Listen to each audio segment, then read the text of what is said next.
Hi, this is Cliff, N4CCB, and it's Sunday, and I'm going to do what I normally do on Sunday, which is go ride my bike and work a little QRP. Now, I'm in a business park, and this is your typical business park that you might find in any fairly decent-sized city. And there's a place right here that I like to come to. Let me switch the camera around. Okay, that's better. It's a typical business park. But there's a place right here at this office building where they have got a really tall tree, and actually several branches here that are great for throwing a wire antenna over. So if I start to tilt up here, you can see that, and way up there, that's at about probably 45 feet or so. That's a good place. Here's a good branch here. There's a nice tree. There's another nice tree. And I have worked with this light pole before by throwing up a fishing line over that light pole and just sitting over there in the shade and working. But today I'm doing something a little different. Here there is an old graveyard from the Buchanan family who were prominent here around the Civil War time. And they built this office park, with this graveyard here next to it. And I have actually worked with my radio just sitting there on the rock wall. But today I did something a little different, and I'll show you. You can see that one leg of my dipole is just hanging from this tree. And as I walk around, you'll be able to see where the center is. So I took my golf ball with the fishing line on it that you might have seen in my last video, and I threw it up here in this tree. And maybe you can see that, maybe not. Right in there. So that's the middle of my dipole, and I've just hoisted it up with that third piece of string attached. And then the legs of the dipole and come down. You've already seen where the left one is. One over here on the right is just suspended from this tree. But the reason I deployed here is because today I'm going to take advantage of this nice picnic table. So again, I'm on my bicycle. You can see my bike, and you can see all the gear I've brought with me in order to work on this blog. So I've got my new OHR 100A radio, a Zoom 6 recorder, H6 recorder in this box, my GoPro camera stuff, my 9 amp hour lithium ion battery, and then here I've got a straight key and a palm paddle Pico key, as well as a microphone. And I brought my straight key because this weekend there's an SKCC contest, so I thought I might work a little straight key. But anyway, so that's all the gear I've brought, and I'm going to set it all up, and we'll see what I can do. Okay, reality check. I forgot that this Oak Hills Research 100A radio has a RCA jack for the key.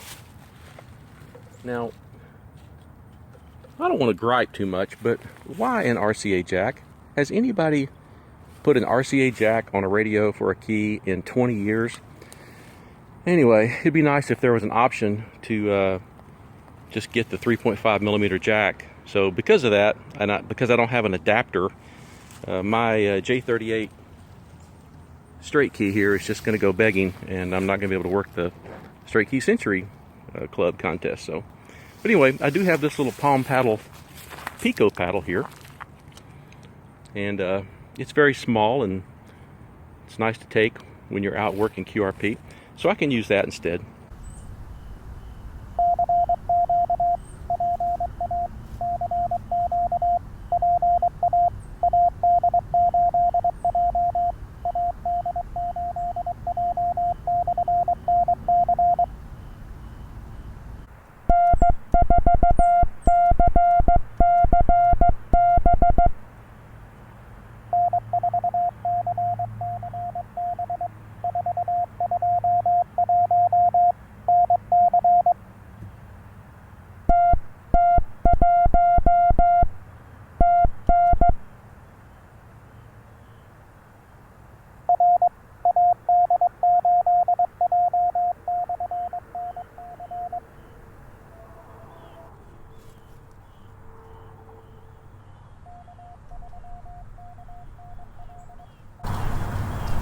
Well, there's one. North Carolina. This is the Pennsylvania QSO party, and this guy's in North Carolina, but he's still working it. And the exchange here is a serial number, and if you're not in Pennsylvania, your state. So he sent me 421 North Carolina, and I sent him 001, but I sent a T instead of a 0. That's a shortcut in Morse code. So I sent TT1 and TN for Tennessee. And that's my first QSO, first contact with this new OHR 100A. So I knew it was working because I had it on a watt meter, and I knew everything was fine with it. But it's still gratifying to have a contact with something you built from a kit. Well, there you go. My first QSO with my Oak Hills Research 100A radio. I did work a couple of other stations before I bailed to go watch football. But I really enjoyed my radio here today. A couple things kind of got to me. As I mentioned in the video, this has an RCA jack for the key.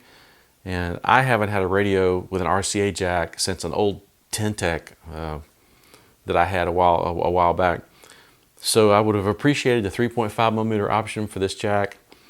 And also the speed. You might have noticed that when I gave my call sign and my information to the station I had a QSO with, my speed was slower than his.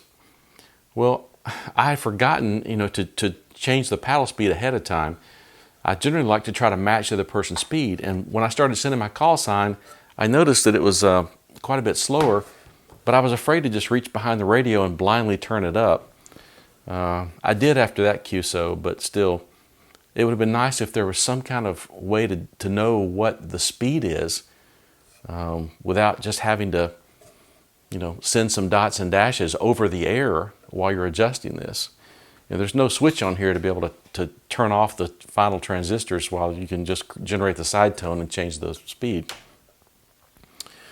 So I have this radio sitting here for a reason, and this is the Elecraft KX1 that I love so much. In my opinion, when you have a QRP radio that's CW only, you need a keyer. You need to have an internal keyer, and that's an option. And I did build that. It's an extra $40, so that brings the price of this radio from $180 to $220 to get the keyer with it. And you still can't see what frequency you're on if you're going to use the 10-turn potentiometer. This is marked. If you just have the standard knob like this, you can see within a couple of kilohertz what your frequency is. But you really can't tell exactly what frequency you're on if you're using the 10-turn pot, which I will install in this. I've already got it. So $220 for this with the keyer. Elecraft KX1 is only $80 more expensive. And for that $80 more, you get two bands, 20 and 40 meters. You also get a 3-digit display that'll show you the exact frequency that you're on.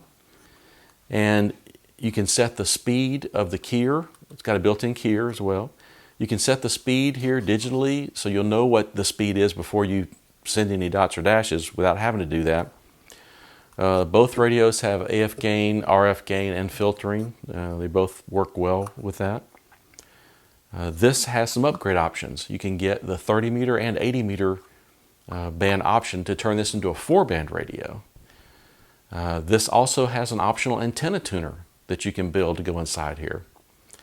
And it has a 6 AA battery holder in here so that it can just run self-contained without an external battery.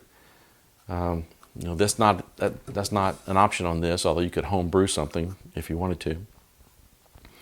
So I'm just telling you this because if you have been wanting to build an Oak Hills Research 100A, you should. It's a good radio.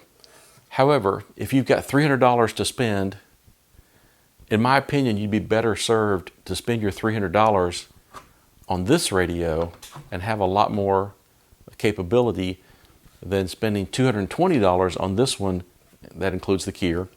And So, just think about that. It's fun to build radios.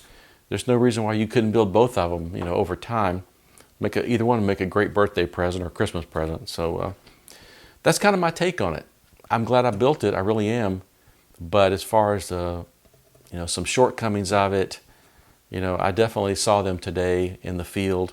Although the audio was great, the radio worked fantastic. There were just some bells and whistles that I really wish this had that are just built into this radio. So I guess one final thing.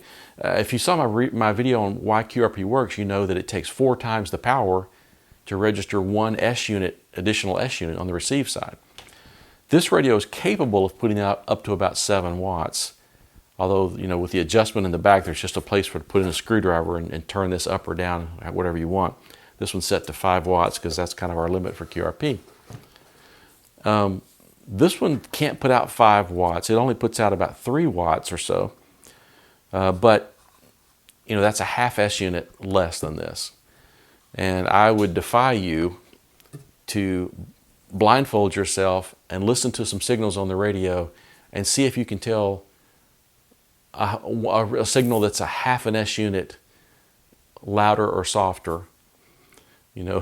It's practically impossible to hear that. If you just go watch your S meter while somebody's talking with each syllable, the way we talk, the way we emphasize things, the meter's fluctuating wildly just, within words.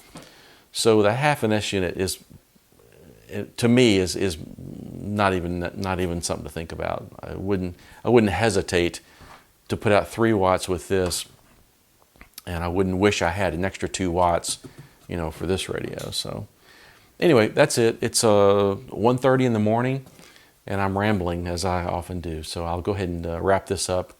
Hope you had fun today with me, and hope you have a great week. Thanks for watching.